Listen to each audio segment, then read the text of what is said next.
Sorry about the delay. I forgot to turn the camera around before I hit play, so if you're wondering why you're waiting a minute, that's why.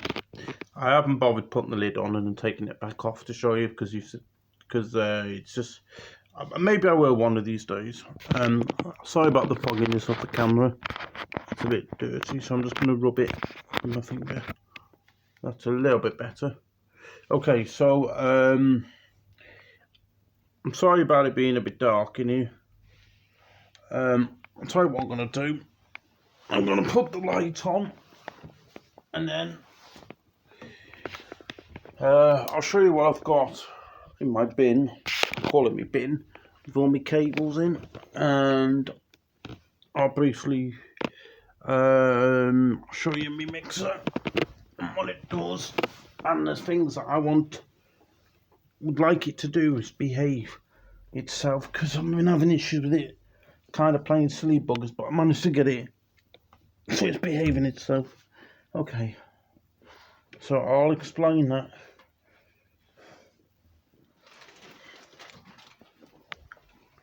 Right, now we've got the light on, that's much better. There you go, you'll be able to see better now. Okay, so enough of me rambling on. Okay, so this is my CD mixer in a carpet covered box. It's carpet covered, it's a wooden box. They call it carpet covered box because that's basically what it is. Okay, so first of all, I'll go step by step. So I'm just gonna do it this way. So first we're going to start off with you'll got your two Drew's CD players, Drew's CD player. You've got left, and then I think that's your right, or vice versa. You've got your pause and your play button. You got your eject, so you can eject to take a disc out, or uneject to put the disc back in. Vice versa, you've got eject buttons on the bottom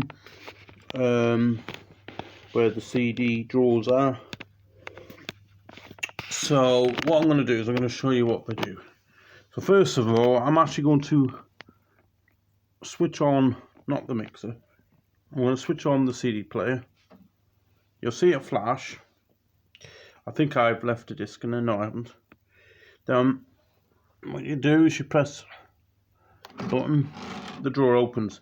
It can be a bit sticky due to just being old on the it's got elastic, it's got like a rubber band around it's got a rubber band that's attached around a little coil around a piece of like a plastic, it's like a plastic wheel that's connected to a pin shaft that causes the CD drawer to close in and out, but sometimes it gets a bit stuck. So it does a double click. I'll show you what I mean. I think it was this one. No, it's behaving itself. Sometimes it'll do this. Yeah, see, it's doing that rattling sort of like a brrr sound when it's coming out. I'll do it one more time just to show you. Right, one more time so you hear it. So it's kind of, it sounds like it's kind of catching and it's not smooth. I could leave it like that, but I'm not going now. I'm going to get some new belts for it and then okay, so I'll close this up. Okay, so this is the Drew CD player at the bottom, left and right CD player, and you've got your on and off button. You've got your little blue buttons there, which is the buttons you use to eject, your eject buttons to eject the CD.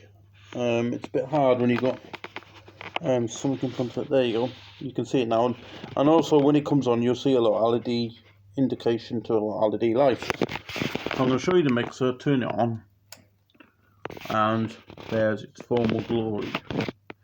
Okay, so excuse my room's a bit messy, but that's just me. You wonder what that is? That's just pop.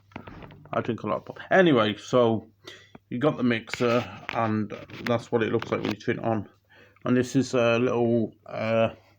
Some people think it's like an aerial for the TV. It's not. It looks like one, but it's not. It's actually a very similar design to an aerial output that you have on the TV, but it's designed for a little, like a little lamp type light that you can put on a stick that you can bend. So when you're doing your DJing in a club environment, sometimes it's a bit dark. Even when you got a main light on, it's a bit dark on when you want to look at the mixer. So they are ideal. I don't personally use it because I haven't got one. I could, maybe I will, maybe I won't. And they have like these little LED bulbs. Now the bulbs you have to replace regularly because they eventually go. Or you could just get one of those LED ones with the same connector that's a little bit brighter, but they won't get as hot and they last longer. Same with disco lights. Change the bulbs to LED bulbs and they last longer. It's true. Last longer than the DJ. So they reckon. Anyway. Okay, going to the mixer. You got two mic inputs. Now these inputs are very clever because these are XLR inputs, but what they've actually done is they made a design so that you can use XLR to jack. So you put the jack in the middle. What I mean is that I'll use this as a headphone as an example. That'll go in like that, as vice versa, channel 2. Okay, or you just use the outside bit, the outside rim, and push in your XLR connectors. So a lot of people say you get a better connection with XLR, which is true. If you have XLR to XLR, you get a nice balance. You get a nice balanced signal. If you get XLR to jack, you're getting a balanced to unbalanced. So it's going from balanced to unbalanced. It's to do with the waveform of the current of the cable and what it's sending, what signal it's sending back and forth. Okay, so that's that. I'll turn this off actually. I'll turn the CD player off. You won't need to see me do it, but there you go. If you want to know, press in like that, and then give it a second, it'll go off. Okay, so on this mixer here, you got your mics. So you got your mic channel, you got your master volume for your mic channel, same as your other fader channels.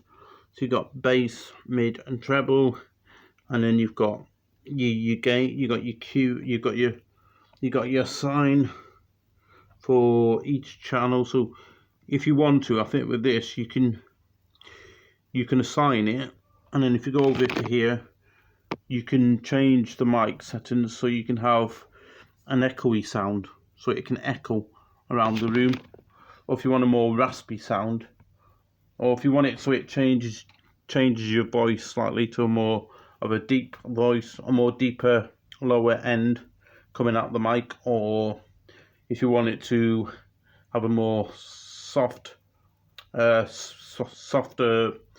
sound into your voice, that's what it will do. But the echo's quite cool. I've never used it, but and then these ones, the left and right pan, these are to do with your mixer, so you can add more output if you want for your mixer. So there's the channels for that. The good thing about the mic inputs is when you turn the mics on, you have this button here. What that does is it allows you to talk through the microphone while the music's playing, and you don't have to worry about pulling the fader up and down all the time. Because years ago, what you used to have to do is you used to have to talk to the mic but turn the fader down and put the fader back up again in its position. It's annoying, and it wears out the fader a lot more doing it that way. So what they've done is they've designed this mixer so when you put that into the on position, it'll turn blue. You can talk through the microphone, and what it'll do is it'll cut out the music while you're talking. As soon as you stop talking, the music will come back in dead quick. But if you don't want to use that feature, you can just unmute it anyway. But it's a good little feature to have. This is a Sotronic mixer. I have had some issues with it, not many. I have issues with it every now and again. The FPL meters that flash to the music, sometimes they will stay still and not move, and then sometimes they'll move. So if I switch it on and off, eventually it will go back to normal, behave itself. That's not what I want it to keep doing. If it's going to continue to keep doing it, then this mixer will not be here. I'll be getting another one. But saying that, I'll probably just take it into a music shop that I know, and they'll be able to look and tell me if it could be one, it could be a cable. Two, it could be just the mixer itself. It could have got knocked. I don't know. I've just put it in the case and done with it. So we'll start from this end. So you got channel 1 for your fader. You got your master volume, your mids, your mids and your low, your mids and your highs, and then you got your bass for that punchy sound. And if you want really low end bass, then I recommend you get some subwoofers. And then same with channel 2. Channel 2 is exactly the same as channel 1, and channel 3 and channel 4. Channel 3, sorry, and channel 4 is exactly the same as channel 1 and channel 2. But the thing is with channel 3 and channel 4, they're not really. Channel 3 and 4 are not CDs. They're for like laptops and iPads. You've got a 1/8 inch jack for a iPad or an iPhone or a little MP3 player that you used to get. But the good cool thing about this, if you have problems with a loose connection on the cable, you can actually run a netbook in the back. It has a USB input on the back that shows you how to plug in all your stuff, and you can run it off that. You got your main master volume for your channel fader, and then you got another master volume on your channel faders on channel 1, 2, 3, and 4. So it gives you extra volume, and then you get more volume out of your main master fader. Now, when you're using your faders, you put your master one sort of like up, but into like midity. If you start cranking if you start cranking the master fader all the way up, and then start cranking the main volume fader or master volume all the way up on your channel fader, you're going to put too much hot signal through it. It's going to go into red, and it's going to start to have a distortion sound. It's not because the speaker can't take it, it's because it's trying to overload too much pressure, and it's trying to work a lot more harder. So that's the only problem.